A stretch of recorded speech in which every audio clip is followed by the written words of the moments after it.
cabaret performer, and who is with us, joining us on this semi-legendary radio program. Dave's gone by with me and my guest co-host Jeff Goodman. Charles Cochran, welcome to the Daverhood. Thank you so much. It's so good to be talking to you and having you play that record in particular. Well, I remember getting the cast album to Miss Liberty a while back and being very pleasantly surprised because everybody knows Irving Berlin from either White Christmas or, of course, Annie Get Your Gun. But then finding out some nuggets on that, I always like the little fish in a big pond. Oh, me too. Me too. And you know, I saw that show, as I said, at 11 years old, and it had a big advance hoopla. They were sort of expecting it to be a big hit, and it opened around the same time as South Pacific and got kind of eclipsed by that. And it was supposedly a disappointment, but boy, oh boy, my brother and I as kids saw that, and I thought it was terrific. I just loved it, and I love it to this day. What's the first Broadway show you ever saw? Bloomer Girl, 1945. Harold Arlen wrote the score with Yip Harburg, and Celeste Holm was the star. It was beautiful, absolutely beautiful. And it affected you in a way that... Oh, yes, I fell in love with it. I had the 78 cast album, so I played that. That was given to me.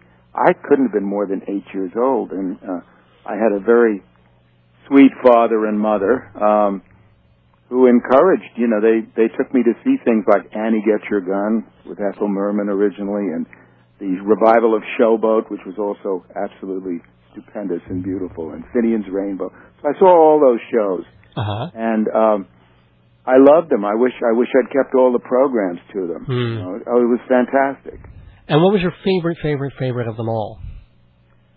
Well, if you want to know the truth, I think that the two best ones that I saw were probably number one would be Gypsy, 1959, 58, something like that. I saw that about 8 times. And I also loved the revival in 1952 of Pal Joey with Vivian Siegel and Harold Lang.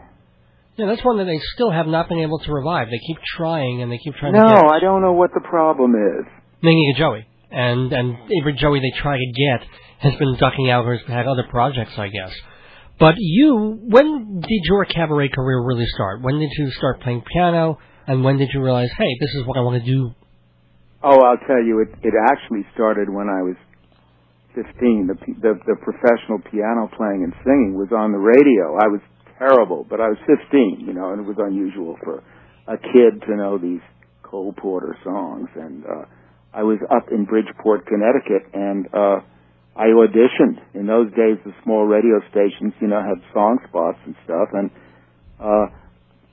Bob Crane, you know, of Hogan's Hero, before he was an actor, he was a DJ. And Wally Dunlap, and I auditioned for them. I went on their DJ program and sang a couple of songs, and they gave me a weekly spot, and that was how that started. And then there was early TV the next year in 53, I guess it was, and then I quit college when I was about 19, and I got an agent in New York and started working these What college did you leave? Yeah.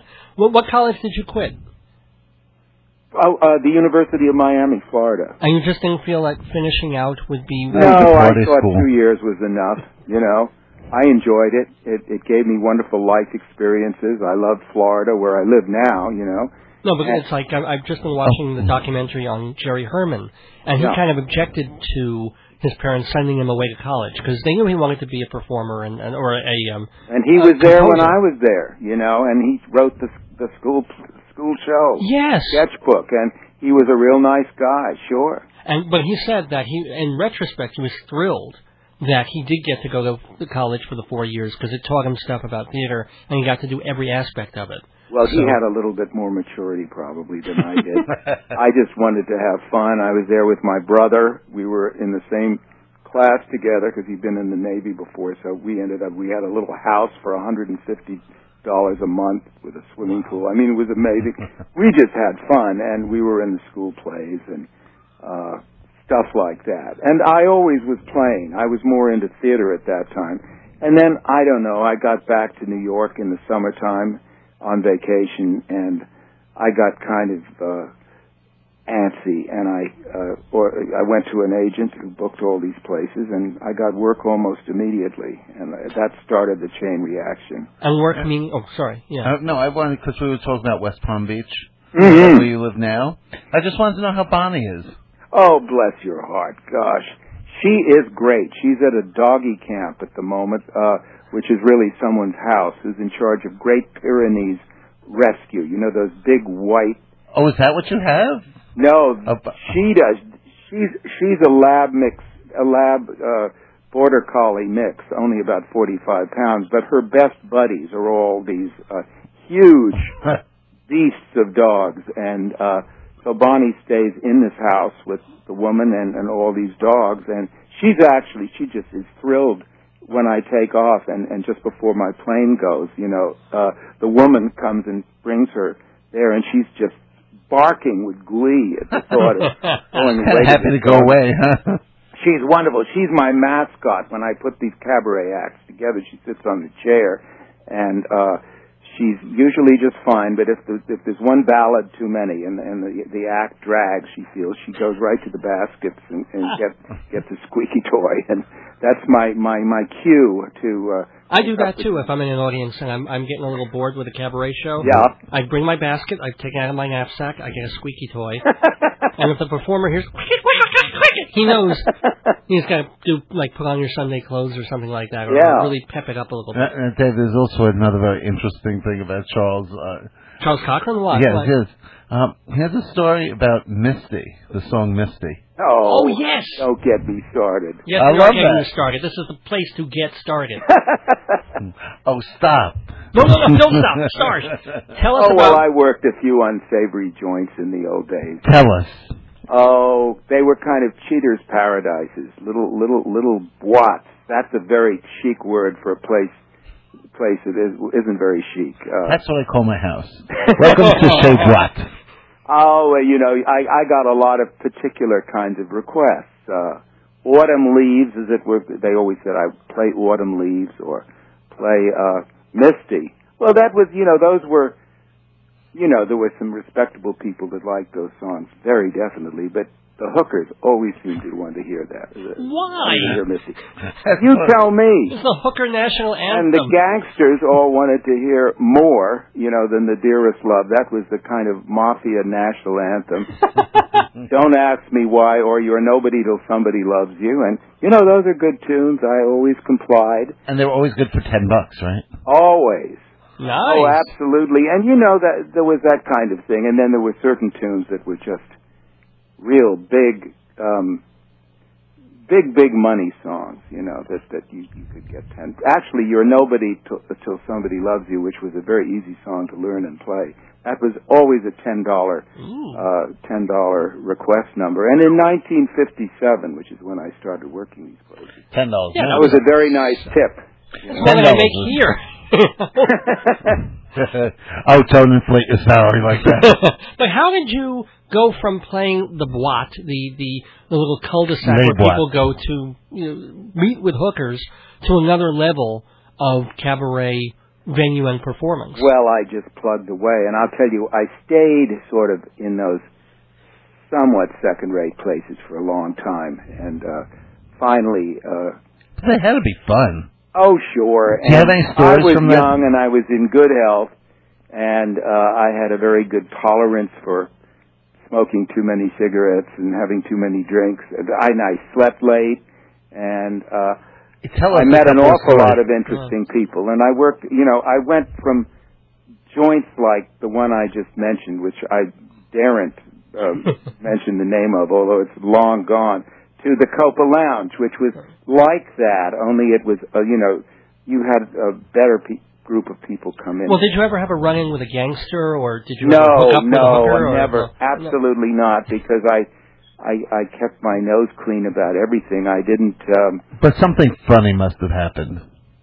What? Did something happen in that department? Gosh, I can't really think of anything, because I'd go to work, I'd have drinks if they were bought for me, I mixed with the people.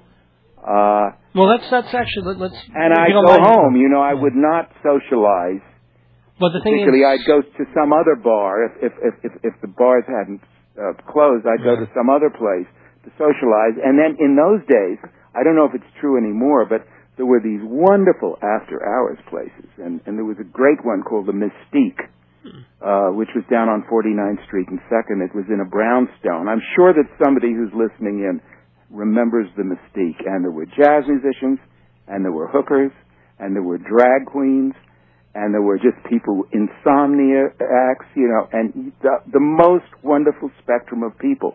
No elevator, so you walked up 3 flights of stairs, and you kind of had to watch your P's and Q's. And there were stars that went there, and it was a melting pot, and it would be open until dawn. Wow. And different drinks were expensive. No, just from personal, living in New York and growing up in the 80s, or like it was still hitting that late teens, early 20s in the 80s. That was like that too. There was very much after-hours bars where at that point it was down towards the meatpacking district. Oh, were they? Yes, yeah, and all sorts of bars where people are just dancing on the bars and. Oh God, unbelievable! And then you had to get down 3 flights of stairs, so you kind of had to watch your footing, as it were. But speaking actually of losing the footing, not to dwell on this, but you keep mentioning the bars and the after hours and the drinking. That did become a problem at some point. Yes, it took a long time to become a problem. It became a problem. Actually, I'd started going to the after hours places, and it was a problem then, or I wouldn't have gone to those. I would have gone home, I suppose. But your tolerance level can slip, and your brain cells can get affected, even at a fairly young age. By my early 30s, there were big telltale signs where I really couldn't remember whether I went to the Mystique or not the night before, and I also had a rather busy finger with the phone dial, and always calling one person I shouldn't, and it just got a little bit more serious and more serious before I could see it happening. It wasn't innocent drinking anymore, and it was, I would say, made worse by the fact that, like a lot of musicians, I got into the thing of pills to sleep with, and lots of things. It was very easy to get those things just from your doctor, and I don't think it was known as much how bad the whole spectrum of all that stuff together was for you. And so the tolerance got worse and worse. But at 36, I packed it in. And now I'm coming up on almost 35 years. So I had a life... kind of like Elsie from Chelsea. I never thought of that. It was. Nice. It was too much pills and liquor. Yeah. And, I was just one of the lucky ones that kind of got out. But it's weird that now... And I lead a very quiet life now with Bonnie down in West Palm Beach. I look back on those years with nostalgia. I think of I don't really... Hookers and gangsters. You can't remember them. Isn't that terrible? Hell, I really look back on those times when I would fall down the stairs at the Mystique onto the street and stuff like that. I think it was amazing. It was amazing. Hey, and yet you played the piano yeah, right. Totally sloshed, right? Well, something after... No, I only a couple of times got really out of control working. I was really a good professional. I didn't drink during the day. Can you believe that? And towards the end of my drinking... Well, because you didn't wake up until 4 in the afternoon. Right, exactly. But I had a deal with the bartenders where I would be given 7-Up for the first 2 hours of the job. Smart. And then vodka would be gradually poured into my drinks. And by the end, I was having doubles or triples and stuff like that. But if I didn't do that, I wouldn't remember doing my last set, And I was very much, I wanted to get the songs right, and I wanted to really wow the crowd as much as I could, and I had to watch my P's and Q's a little bit, and then I could just be naughty as I can be after the gig was over. I mean, let's face it, drinking's drinking, but theater's important. That's right. Oh, yes. And besides, I drink only Snapple, and I'm already half retarded just from that. Please. I want you to know he's sitting here drinking O'Doul's. Oh, my isn't that painful to think that that's what he's drinking? Oh, my goodness, why do you torture yourself like that? I love that stuff. I'm addicted to... Well, no, God forbid, no. He's like little pansy drink, O'Doul. Oh, I know it. I mean... Well, I put a little flour in it, so it's really, it's like a mimosa duels or something. Well, you know, like nowadays, my martini is a cup of coffee in the evening, which really does give me a nice mood change. There you go. And now let's talk about women, which may be an odd subject, but his favorite month is March. Yes. Now tell me something. Is that really true with Sally? I thought she was Miss February. It was Miss March? Well, you would know better. You were married to her. Well, this is not necessarily bio. There was an interview that you did with someone at the Palm Beach Post back in very, very extensive and good interview. Right. But I got that from him, so it could be. I mean, I would be trust true you. Then. But I have that centerfold, which is really beautiful. And Sally. Pardon me, Charles, but you should Google your wife every now and again. You know, we have a great relationship. We've been divorced for about 46 years, 45 years, and she lives in Santa Barbara. She was a movie actress. I mean, I worked places called the Mousetrap and the Nightclub, KNIGHTKLEB, but her pictures were called Viking Women and the Sea Serpent was one of her big ones. And Unearthly, Frankenstein's Daughter, and, you know, she could have cared less about that stuff. She did it for the money. But she's beautiful. Mm-hmm. She looks kind of like Stella Stevens, and she lives by the water in Santa Barbara. Oh, awesome. So why didn't it work out, if you don't mind my... Well, tell her. Because we shouldn't have gotten married in the first place. You know, she lived next door to me. We drank together. She was gorgeous. I loved dancing with her. It seemed like a good idea at the time, right? Exactly. And rather than have us change our mind about it, we just rushed into it, you know, because if we'd waited any length of time, we would have realized, you know, this is insane. Did you have a big wedding? Oh, beautiful, fantastic wedding. Both of us had to be undressed and put to bed later, though. But I have a picture of us cutting the cake, looking like the cover of Bride and Groom magazine. We were young, and we looked good. The wedding was fantastic. We had the Lou Levy trio, Peggy Lee's trio, playing out on the patio in Studio City, and fantastic array of guests. Was Hef there? Well, no, she was a playmate. She knew him. I didn't know him. Right. Well, no, I don't imagine you in the pool there. With the grotto. The grotto. Yeah. Oh, it was wonderful. But it was down from then on in. But and then we had a little bit of a period where things were very tense for a year or so, and then, you know, we couldn't resist, and one of us called the other. I forget what it was. Now, you never married... Thick as thieves afterwards. Oh, that's great, but you never married... I assume also you may have changed your preferences along the way? It's never changed. Well, that's for you to guess. You can talk to me on the air, and you can come to your own conclusions, and I always say that, you know, your guess is probably right. Charles, you could tell people what I never turn down any offers.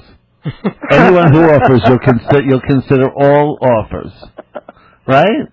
Absolutely. Well, here's a question: did Judy Garland offer? Did I what? Did Judy Garland offer? Oh, did she? Oh my God. Well, no, but Vincent Minnelli did. I'm a gentleman. You have to remember that. I may have a checkered past. Oh. But I'm a gentleman. I don't kiss and tell or there you go. Well, not kiss, or even not kiss and tell. Well, so you're never going to talk about our little date, huh? Our little what? Our date. Oh. No, but the thing is, the reason I brought that up is I just pulled Judy Garland's name out of the air. You were friends, and she actually... Oh, absolutely. Sure. We couldn't have been anything else under those circumstances. So you actually were a friend of Dorothy. Oh, yes, indeed. In a very direct way. Didn't she live with you for a short period of time? Well, she used to stay with me periodically over about I'd say a 3-year period. I had a second bedroom in my rather sleazy apartment. Believe me, it wasn't chic, on Lexington Avenue and 84th. It was right near a fire station. Chic now. Same apartment, but now it's worth $5 million. Probably, yeah. It was right near the fire station, so that the sirens would go off, the ambulances would pull out, and then my dog, a hound, at the time would start baying. It was the noisiest place you've ever known in your life. And Judy would wake up and go, "Who the hell is that?" Yeah, she didn't like dogs as much as Dorothy and Toto were. You know, it was not quite like that. But they abided each other. So what was she like? What was it like, you know? Smart. Yeah. Smart. Of course, funny. Cared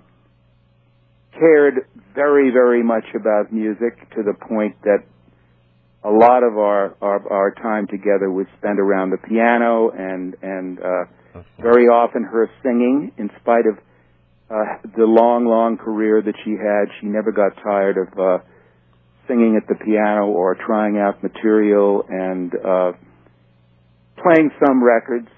I don't think she was really into too many other singers. She kind of liked Tony Bennett, you know, not any girl singers. And I think you had this like revelatory moment at one point. You were just at home and she was singing some song, and you just looked and you said, "Oh my God, Judy Garland is in my apartment singing this." Oh, we used to feel that way a lot about. Sure, absolutely. And the thing about Judy Garland was that she was maybe more fascinating just to be with and hang out than she was on the screen or the concert hall. She had a very, very riveting personality. Was she a very emotional person? I don't really think so, and I don't think she was a tragedy figure particularly. Wow. I think she really liked to have fun. She liked burning the candles at both ends, as I did. You know, she liked to stay up for 3 or 4 days, and then she would sleep for 3 or 4 days, and then not eat for a long time, and then just scarf for 3 hours and have just milkshakes and all kinds of things like that. I wish she were alive today. She can come over to my place. We'll have a great time. Well, she wasn't emotional. She just sublimated the emotion through, like, absolutely. Binging. Yeah. No, but I really did. I think she probably did. I really did expect you to say, "Oh, she cried at sad movies and stuff like that." Not that I ever could see. No, she liked to screech and holler. Oh, I can imagine her being a rip and a half. And lose her temper, you know, but she was volatile that way, and she would get bummed out at things, but not in a way that she would. I certainly never saw her cry. Oh, really? I saw her lose her temper occasionally, and she saw me lose mine, I'm sure. Let me ask about a couple of the other people that I mean, you also worked with people like Bobby Short. Bobby was my buddy. I never worked with him. Oh, but you were. I subbed for him occasionally at the Hotel Carlisle, you know, in the late 60s, early 70s, and that was fun. I just went in there with his trio. He would call me, say he got sick or something like that. And what about Nina? But Bobby and I were travelers together. We went all over the place together. Nina? Yeah. Oh, yeah. Well, that's kind of an interesting story.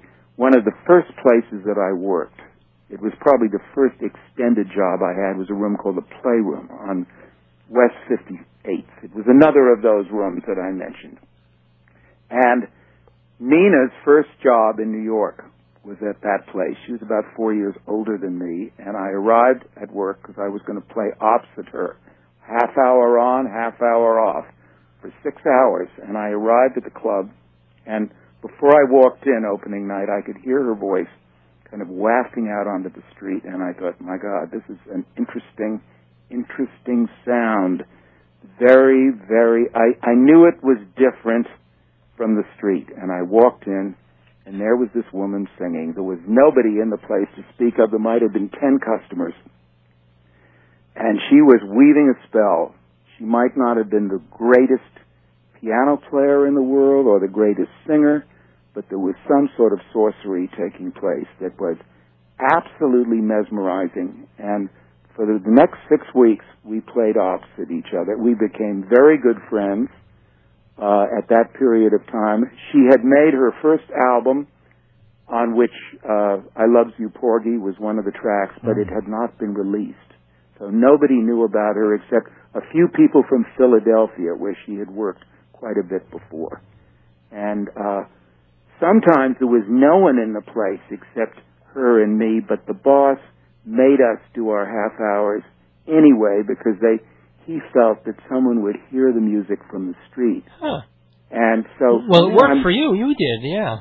I would listen to her, and then she would listen to me, and she had a fabulous sense of humor, which you would never expect, so that one time on a Saturday night, there was no one in the joint, and that's what it was a joint.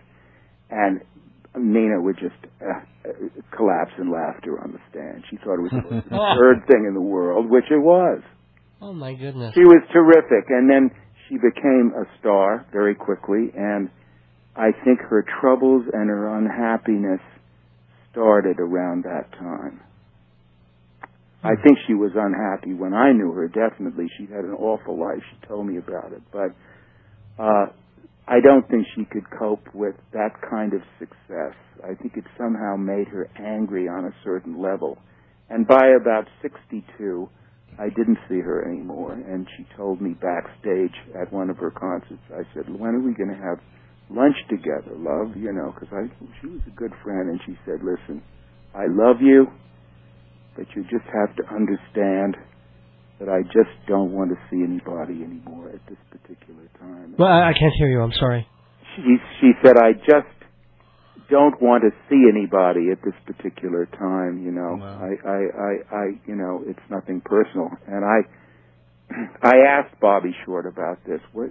Imagine this reaction. I said I didn't understand it, and he said, "Listen, I do understand it. Just let it lay. It's no big thing."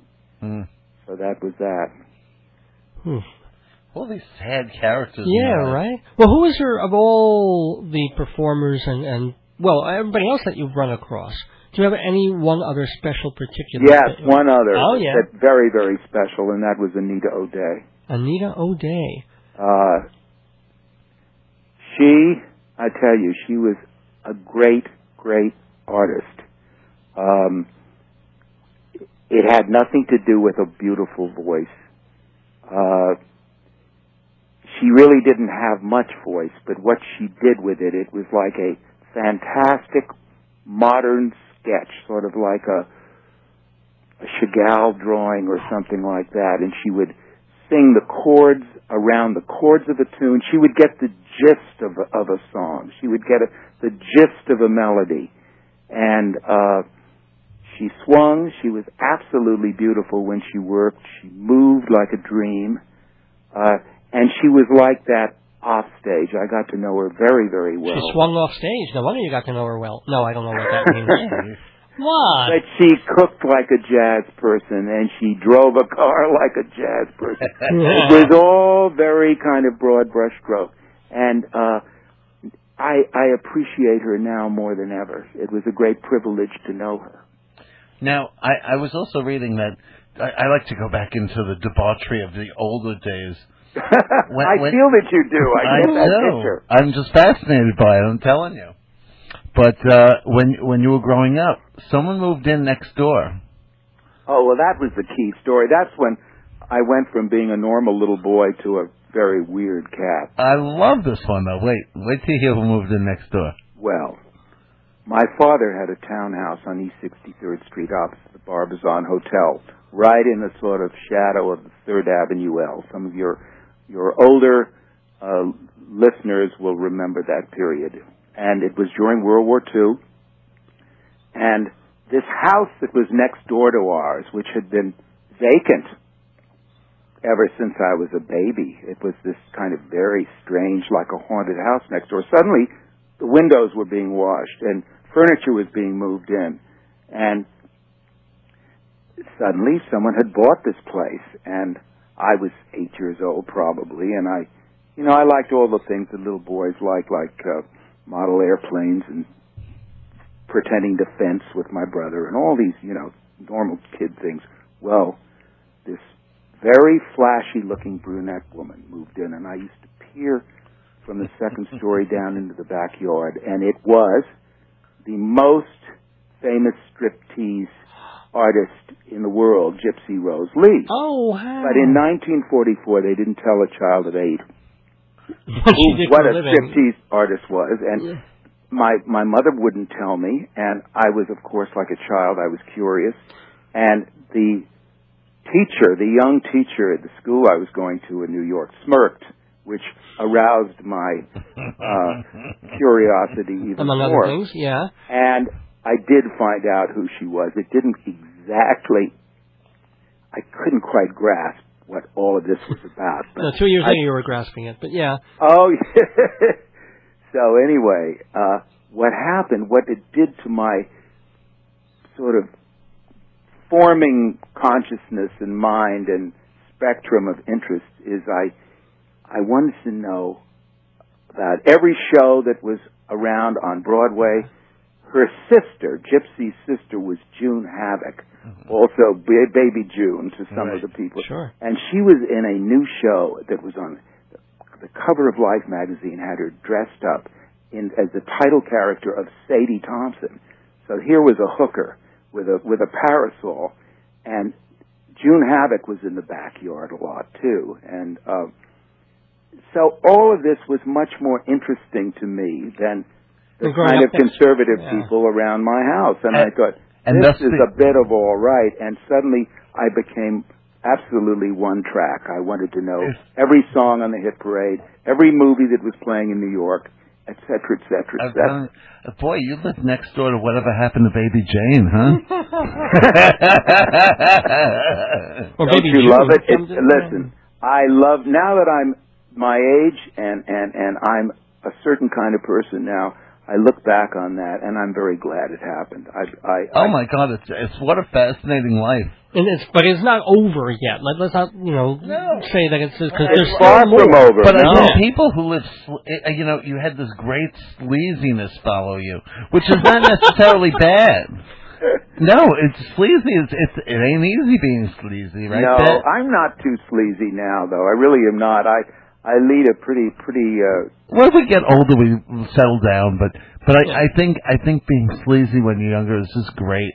I do too. Yeah, it's great for my singing. I sing a song now in my act called "My Old Flame." I've sung it for a while. It's a Mae West number, wonderful ballad that became a. She never came over, did she?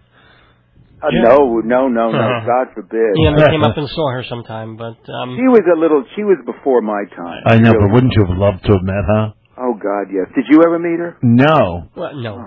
But I would love to have met her after she did that really horrible movie in the 70s. Oh, well, I've heard about that. I have a lot of friends who were around. You never saw the movie? Go rent it. Oh, yeah, I never did see it. Was George Hamilton? No, it was like... He might have been in it, actually. It was it was called Sex, or no, that was her big... Sextet, wasn't that it? Yes. Yes, Sextet. Anyway, unfortunately we kind of have to bring this to a close. It had like porn stars in it. Oh, and yeah, everything. it was totally nuts. Anyway, Charles Cochran, first of all, tell people where they can see you and when. Oh, yes. I have 2 more performances, and we got a great review the other day from Stephen Holden.